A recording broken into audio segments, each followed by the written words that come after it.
We will get on to sort of the transfers, contracts, and all the latest that we normally do. Is there any thought from you that this could disturb this transfer window a little bit? Because quite a few are playing like friendlies, that's fine. But there's Nation League semi-finals and finals. There's qualifiers for South America and different bits.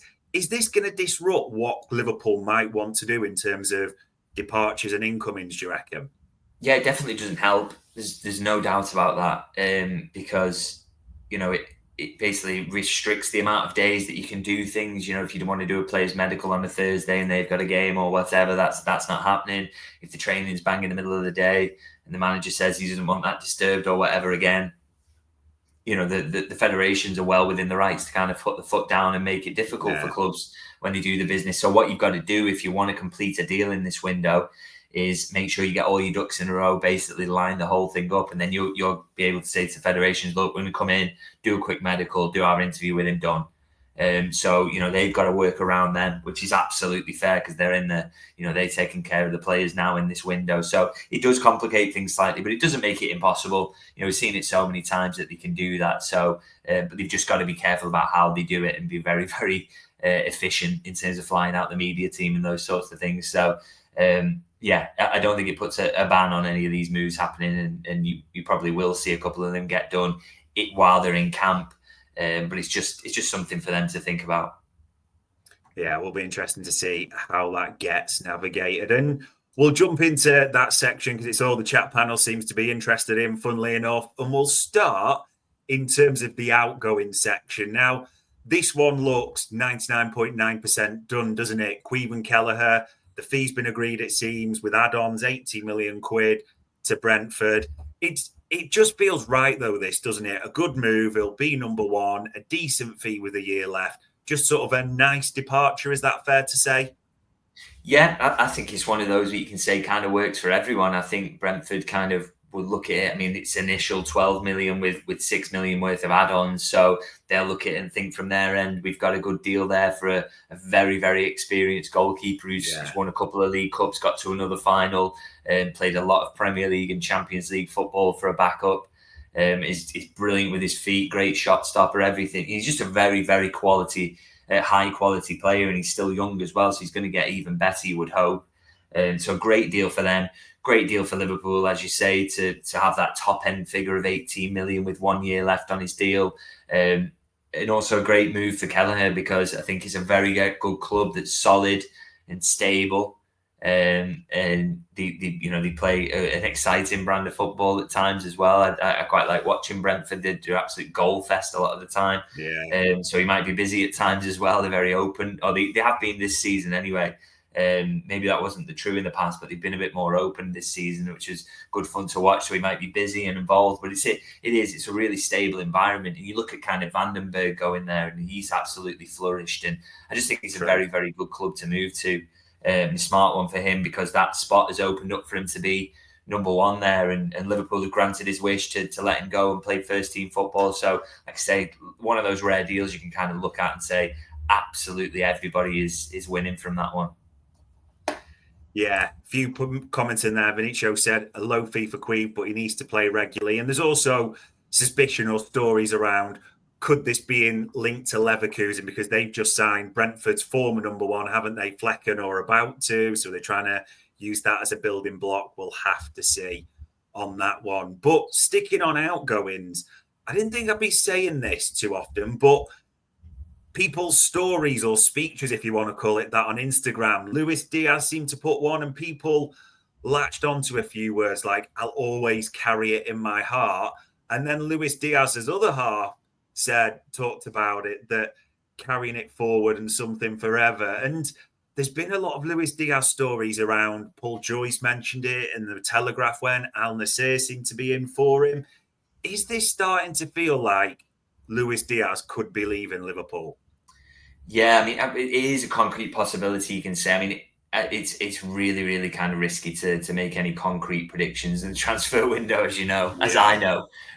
But there's a lot of ingredients here, which we have been speaking about for months, to be honest. 28 years of age, 2 years left on his contract, big interest in clubs who can pay the money, not just Barca, but that Saudi interest is massive and doesn't seem like the player's completely shooting that down. And I know there keeps being talk about, Liverpool want to give him a contract and stuff. I'm a little skeptical about that. I think age, what he's on money-wise, to give him a big pay rise now and an extension that would run him into his 30s for a player who absolutely runs himself into the ground, I don't think would be a sensible decision. And my belief is that Liverpool thinks similarly.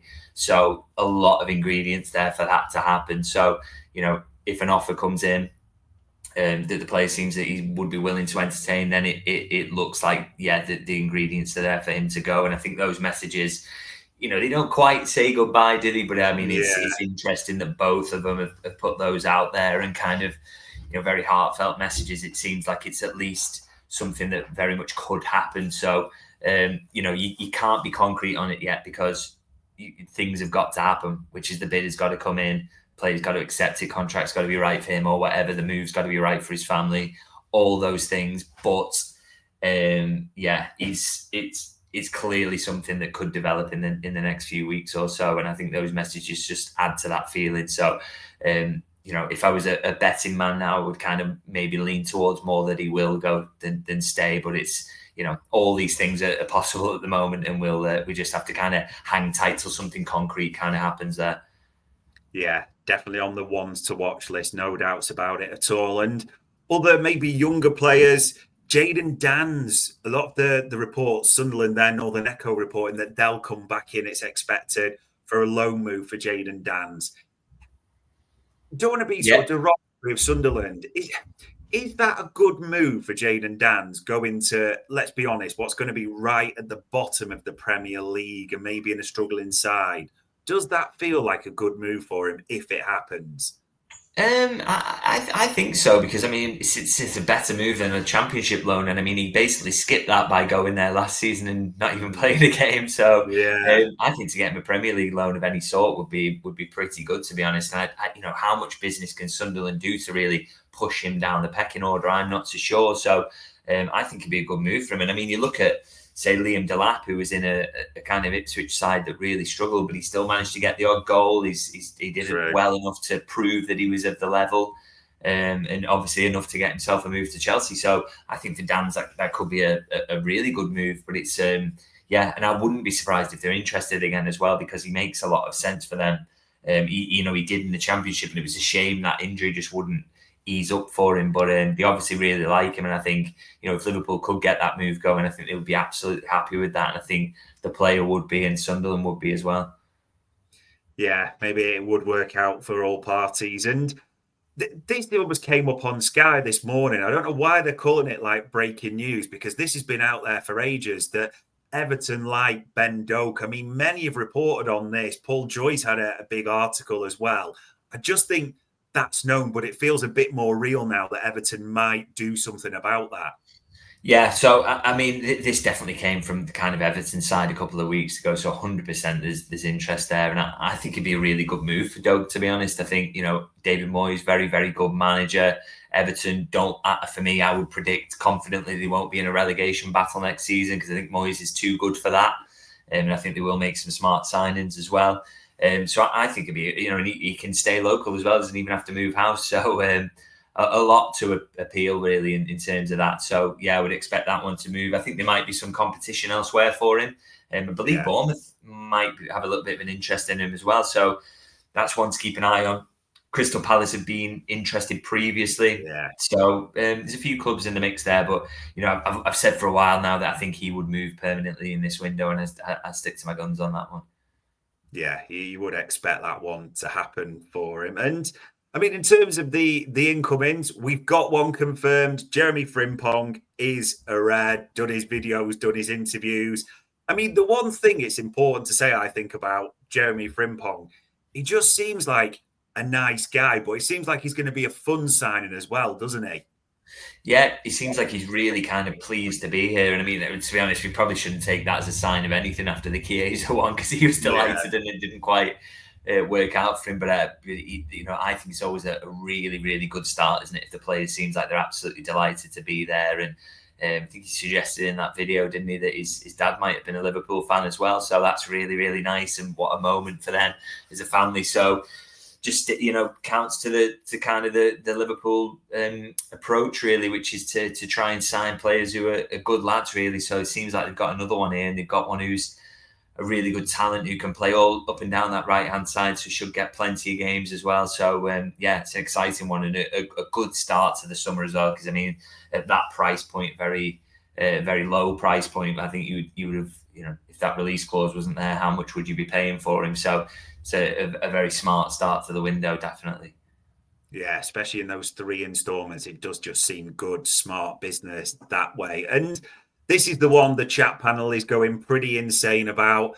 Everyone's waiting, looking for developments on Florian Wirtz. It is the biggest saga of the summer. There's no two ways about it. And there's been reports this morning that Liverpool's second bid has been rejected, but it's important to frame this in the right way. Both clubs are still talking. The expectation coming out from Liverpool and the Leverkusen side, this is just expected to be done at some point. It's just, funnily enough, huge negotiations take time, don't they? Yeah, I don't really understand the panic. I try and kind of plug out from all that nonsense, to be honest. Everyone, the player wants to join Liverpool. Leverkusen happy to do the deal with Liverpool, would in fact prefer that to doing a deal with Bayern Munich. There's nobody else really in the mix, with no. Talk of Real Madrid being there or anything apart from kind of the odd little quiet rumour, but it's there's nothing concrete there. And like I say, he wants to join Liverpool, and it's a massive deal, and it takes a little while to iron out. I can't really think of good examples of deals of this size being done in a couple of days. So people just need to relax a little bit. It's the expectation on both sides really is that it will get done. So just got to let it happen, and it would be a surprise at this point if it didn't get done. I think they're not a million miles away from each other, and everybody's trying to get the best deal for themselves. But the fact the player is absolutely desperate to join Liverpool is a decisive factor in these things generally, and it will get done, I expect. It does just feel like one where they'll know the price and they'll be prepared to pay it. It's just how the structure works, isn't it, in terms of add-ons? Is it achievable? Everyone's just haggling over those final terms more than anything. Yeah, by the sounds of things, absolutely. And I, would say, and I always say this about transfers, is kind of we're not right there in the boardroom while it's getting done. So, you can't always see, you don't always get the kind of truthful insight into where this is going. But and I think Leverkusen are using the media, Liverpool are using the media. It's kind of both sides are battling each other. But I don't get the impression at all when you speak to people about this that there's kind of real butting of heads in between the two recruitment staff and all that kind of thing. And it's not a kind of really negative and I'm trying to think of a better word than Aggie, but what I'm kind of saying in terms of confrontational negotiation in any sense. I think there's good relations there between the clubs. So I've just at no point been given a vibe that this is anything to worry about, and it just takes a few days. So, they've got that kind of mini deadline, haven't they, of the first transfer window closing? Yeah. I'm pretty confident it'll get done by then. Fingers crossed. We'll wait for news on that one. And this one kind of went quiet, but then a Fabrizio Romano tweet and a few other quotes sort of sent it back into overdrive a little bit. Are we expecting anything, do you think, with Milos Kerkez to happen in this first window, if we're going to call it that? Yeah, I think there's a big chance this one gets done in the first window as well. That's why I said kind of 2 to 3 signings maybe in this window. I think, if they can get this Wirtz one wrapped up in the next couple of days, there's a real opportunity to then kind of turn their attentions to this and really make a push and get this one over the line. So I don't think they're going to have any trouble with buying from the player, that's for sure. He is absolutely desperate to move to Liverpool. And again, it's just a case of kind of getting the fee right with Bournemouth but a chance to do that before this first window is up. So because the clubs are talking a little bit now and rough outline is there. I think Bournemouth are kind of really, really pushing for that top end of their fee, which is 45 million was their expectation. But I think Liverpool are willing to get close, I think. So, and the player's desperate again. So there's a lot of things that are pointing towards this one getting done again. I don't think that, it doesn't, I don't think like Wirtz, I think that's more likely to get done in this first window, but there's every chance that both do. And again, not one to be concerned about yet. There's every chance it kind of ramps up in the next few days or so. He's one that is probably linked to it a bit, and we've talked about this name before. Rayan Aït-Nouri, the Wolves player. The stories have broke this morning, haven't they, that Manchester City are in for him, and Manchester City, we know, have looked at KERKEZ. So that's probably another marker that everyone's expecting KERKEZ to end up here. Absolutely, yeah. So, I mean, I mentioned Aït-Nouri a few weeks back on the basis that he was kind of there as a deal that Liverpool thought that they could do as well. And I know there's talk about Wolves giving him a new contract. I never bought that up at any point, really expected him to move on in this window. And I think what it shows you really, and you're seeing this all through the window actually, is that Liverpool and Man City are shopping in the same market, basically. One of them would get KERKEZ, one of them would get Aït-Nouri because they're the elite left fullbacks who are on the market at around that kind of 45-50 million price mark. Similarly with WIRTZ, if Liverpool hadn't won that race, they would have been in for Ryan Cherky. So I think it just shows you that they're in that kind of similar market, really. And I think it's quite clear who won the one with the WIRTZ one, because he's obviously the slightly better option there. I think it's fair to say. Not quite sure how it's kind of panned out in terms of KERKEZ and Aït-Nouri and who thinks they've got the better one there. But I think it's clear what's happening is that City are going for that deal because they don't think KERKEZ is gettable, because all the signs point to the fact that he's going to move to Liverpool. So, it's just an interesting one, I think, about those two competing in that similar market for what would be considered smart signings who would make a team with their ambitions even better. Yeah, they are the competition, it feels, for next season. No two ways about it. And I should almost double back a little bit on outgoings, because if you were mentioning this, and K-Mac Channel mentions it there, certain names like Elliott and Quansah and Morton, because there's been quite a lot of talk that as part of this WIRTZ deal, a player could be included. Have you heard anything on that? Because the names do seem to be Harvey Elliott, Jarell Quansah, and possibly Tyler Morton being in there. Yeah, I don't doubt for a second that there's interest from Bayer Leverkusen in those three players. But what I would be surprised if the deal was inclusive of them in any way, to be honest, because I think for PSR terms it makes very, very little sense to do that. Even if the clubs were essentially lining up a part swap deal, they would still do the deal separately, because it just the way it works for you in terms of as the selling club. It's so much better to have it as a separate deal in terms of what that allows you to do then in terms of your spending. Yeah. So there's no way those will be kind of linked. I mean, you could see maybe Bayer Leverkusen going for Harvey Elliott, going for Jarell Quansah, or going for Morton at some point in either this window or the next one. But I just don't think it will be linked to WIRTZ in any way, to be honest. I think that deal will be done as a pure cash deal. Will be interesting to see if there is any links or movement back and forth between the two. And I mean, other incomings, names are still dropping, and it does seem we expect there's a real chance now Luis Diaz to leave. Everyone expects, as we've talked about a million times, Darwin Núñez, and the names still are there, aren't they? Like Anthony Gordon, Rodrigo, Goncalo Ramos has now been mentioned as well as possible option.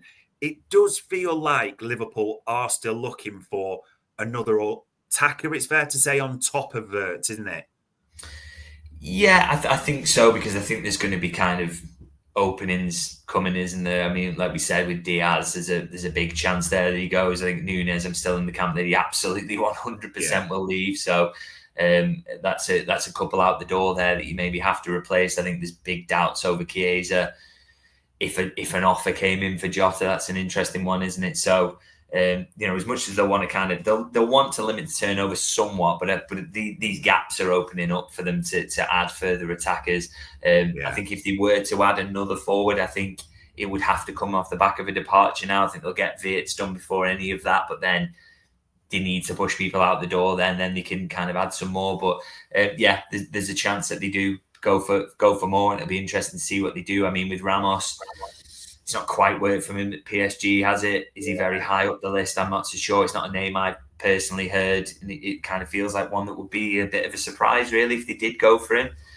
But they're clearly having a look at that striker market as well, so which I think maybe shows that they want a good option there who is reliable, which is something they've just not had this season. They've had to use Diaz there. They've had Jota constantly injured. Núñez very, very inconsistent. So They clearly want someone who can operate in that space and do so consistently. So, nothing kind of has concretely moved on that just yet.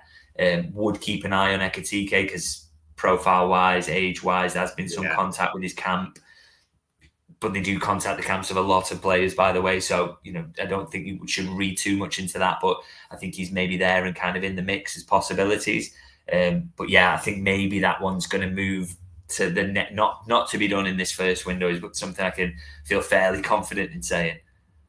Yeah, it does feel like it will take departures, and we'll see who those are. But I think we've got a fair semblance of who it will be. And talking departures, we're hoping this doesn't happen. And Paul Gorst had it in the Echo this morning, that suggestion that with Ibu Konate, that it has moved a little bit forward, that there has been recent talks with his agent. So it does seem there's a little bit more hope around that than there was recently. Yeah, I've not heard anything that's kind of absolutely groundbreaking in terms of that moving forward, but they're talking at the moment. So I think that's always encouraging. It's not the case of kind of, you think of Salah and Van Dijk, that the talks didn't massively open till much later than you would have hoped for, really. And obviously dragged on for a while. So this has been going on for a while, that they've been in talks, and just hopefully they can get closer on that. As I say, I still think that's very, very hard to call in terms of which way it goes. But I think what you're getting is an impression that the player wants to stay. I think Liverpool aren't going to want to give themselves so much to do by allowing him to leave as well. So, you err on the side of optimism with that one, but it's still in the balance, I'd say.